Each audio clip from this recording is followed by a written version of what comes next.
Grizzly's Growls presents Stories from the Hiber-Nation. Read by David Grizzly Smith.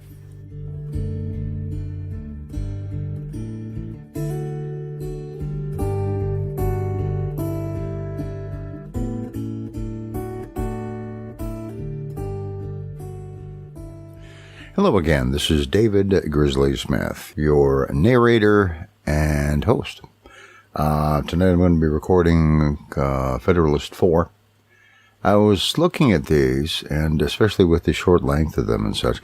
By the way, you should know that I'm actually recording these a bit in advance, trying to get a bit ahead of the game. So if I miss a week recording, I still won't have a gaping hole in the series. But I was looking at these, and their length, they're pretty consistent as far as the brevity thereof. And they're kind of like a whole series of subject-related political commercials. A little long for commercials, though. They're like 10 to 15 minutes. Maybe infomercials. Or another aspect I noticed is that you could really build a pretty good list of bullet points or talking points, one each for the 84 at least of the 85 essays. Of course, the intro doesn't necessarily, I'm not sure if it has a bullet point of its own or not. I'd have to look back at it again. But there's an awful lot of modernity to the way they did these, I think. And you can see comparisons to, or at least I can see comparisons to modern things that political parties are doing these days too.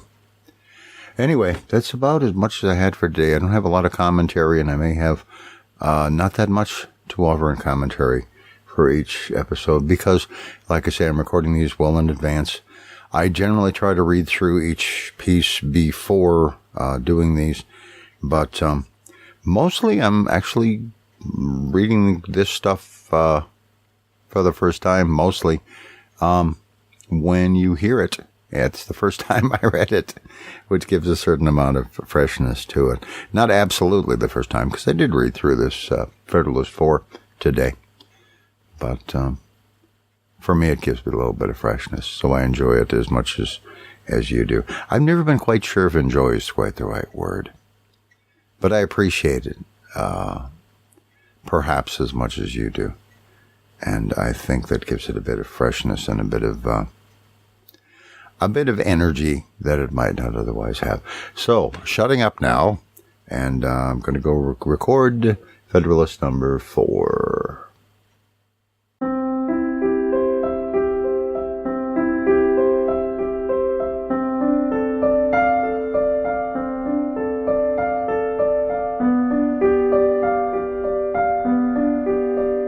The Federalist Papers, Essays on the New Constitution, written by Alexander Hamilton, John Jay, and James Madison, under the nom de plume of Publius, read by David Grizzly Smith.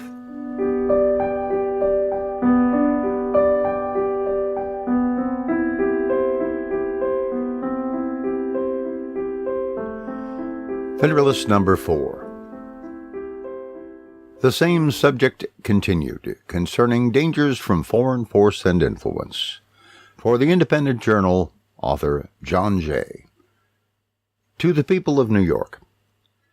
My last paper assigned several reasons why the safety of the people would be best secured by union against the danger it may be exposed to by just causes of war given to other nations, and those reasons show that such causes would not only be more rarely given, but would also be more easily accommodated by a national government than either by the state governments or the proposed little confederacies. But the safety of the people of America against dangers from foreign force depends not only on their forbearing to give just causes of war to other nations, but also on their placing and continuing themselves in such a situation as not to invite hostility or insult. For it need not be observed that there are pretended as well as just causes of war. It is too true, however disgraceful it may be to human nature, that nations in general will make war whenever they have a prospect of getting anything by it. Nay, absolute monarchs will often make war when the nations are to get nothing by it, but for purposes and objects merely personal, such as a thirst for military glory, revenge for personal affronts, ambition, or private compacts to aggrandize or support their particular families or partisans. These and a variety of other motives, which affect only the mind of the sovereign, often lead him to engage in wars not sanctified by justice or the voice and interests of his people. But independent of these inducements to war, which are more prevalent in absolute monarchies, but which well deserve our attention, there are others which affect nations as often as kings, and some of them will, on examination, be found to grow out of our relative situation and circumstances.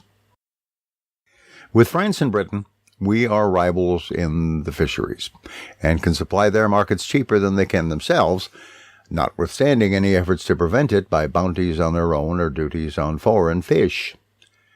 With them and with most other European nations, we are rivals in navigation and the carrying trade, and we shall deceive ourselves if we suppose that any of them will rejoice to see it flourish. For as our carrying trade cannot increase without in some degree diminishing theirs, it is more their interest, and will be more their policy, to restrain than to promote it.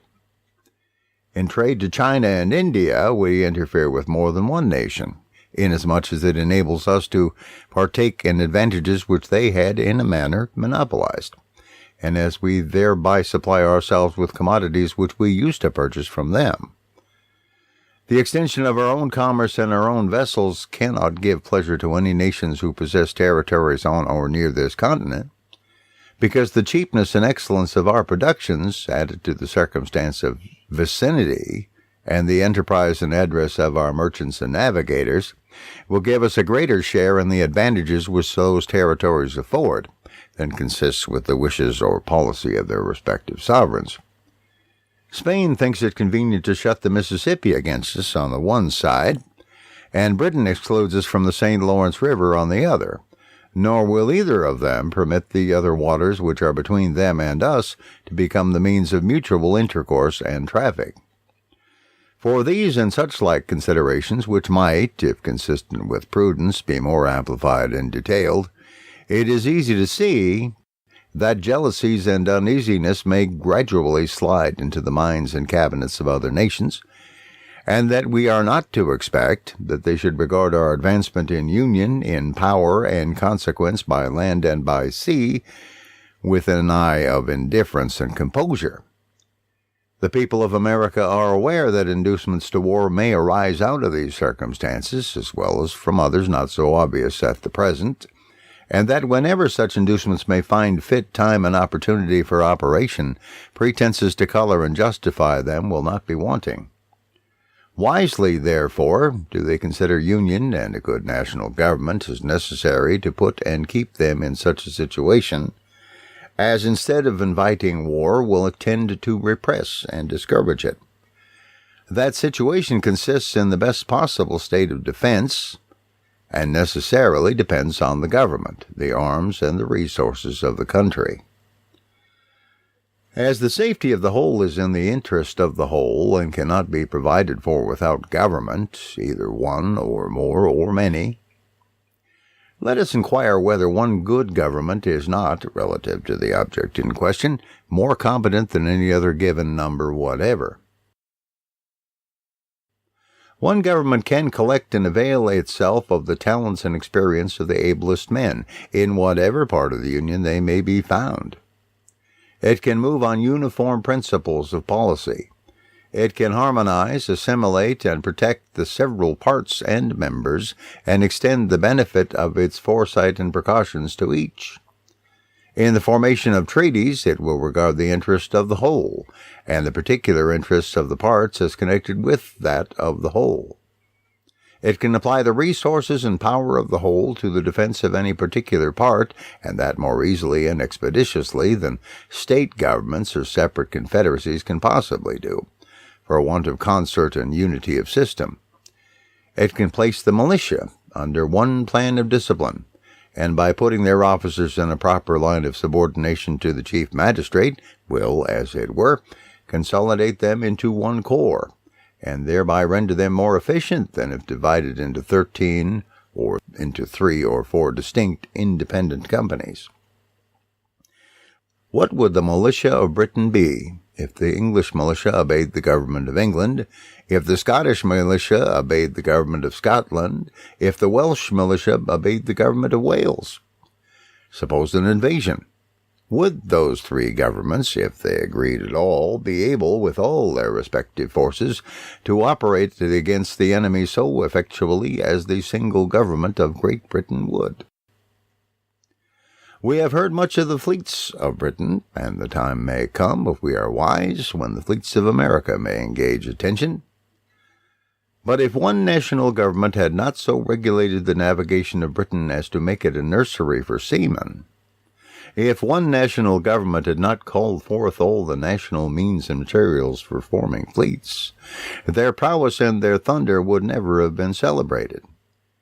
Let England have its navigation and fleet, let Scotland have its navigation and fleet, let Wales have its navigation and fleet, let Ireland have its navigation and fleet, let those 4 constituent parts of the British Empire be under 4 independent governments, and it is easy to perceive how soon they would each dwindle into comparative insignificance.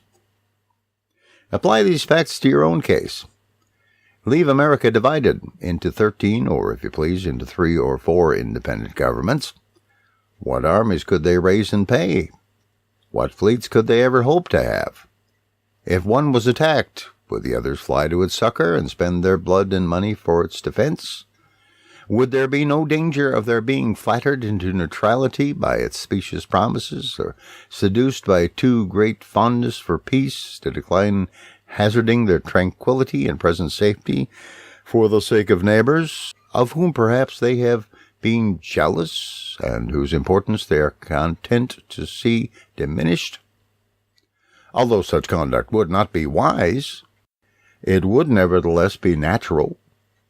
The history of the states of Greece and of other countries abounds with such instances, and it is not improbable that what has so often happened would, under similar circumstances, happen again. But admit that they might be willing to help the invaded state or confederacy. How and when and in what proportion shall aids of men and money be afforded? Who shall command the allied armies? And from which of them shall he receive his orders? Who shall settle the terms of peace? And in case of disputes, what umpire shall decide between them and compel acquiescence? Various difficulties and inconveniences would be inseparable from such a situation, whereas one government, watching over the general and common interests and combining and directing the powers and resources of the whole, would be free from all these embarrassments, and conduce far more to the safety of the people. But whatever may be our situation, whether firmly united under one national government or split into a number of confederacies, certain it is that foreign nations will know and view it exactly as it is, and they will act toward us accordingly. If they see that our national government is efficient and well administered, our trade prudently regulated, our militia properly organized and disciplined, our resources and finances discreetly managed, our credit reestablished, our people free, content, and united, they will be much more disposed to cultivate our friendship than provoke our resentment. If, on the other hand, they find us either destitute of an effectual government, each state doing right or wrong as its rulers may deem convenient, or split into 3 or 4 independent and probably discordant republics or confederacies, one inclining to Britain, another to France, a third to Spain, and perhaps played off against each other by the 3, what a poor, pitiful figure will America make in their eyes. How liable would she become not only to their contempt, but to their outrage? And how soon would dear-bought experience proclaim that when a people or family so divide, it never fails to be against themselves? Publius.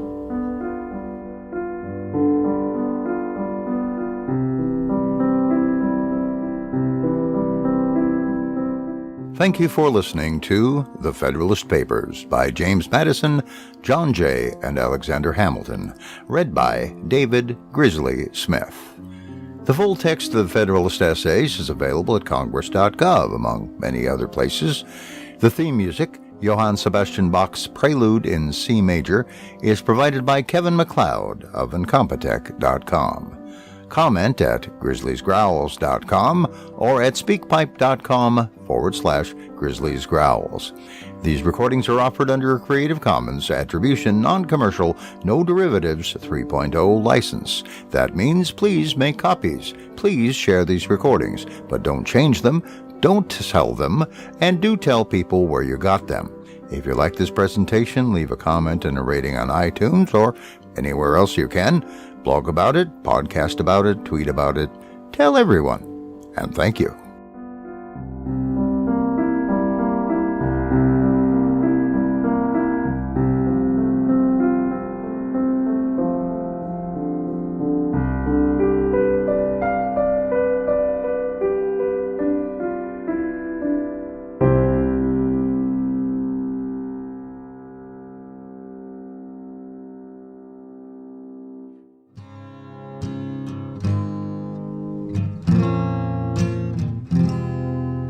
Thank you for listening to Stories from the Hiber-Nation.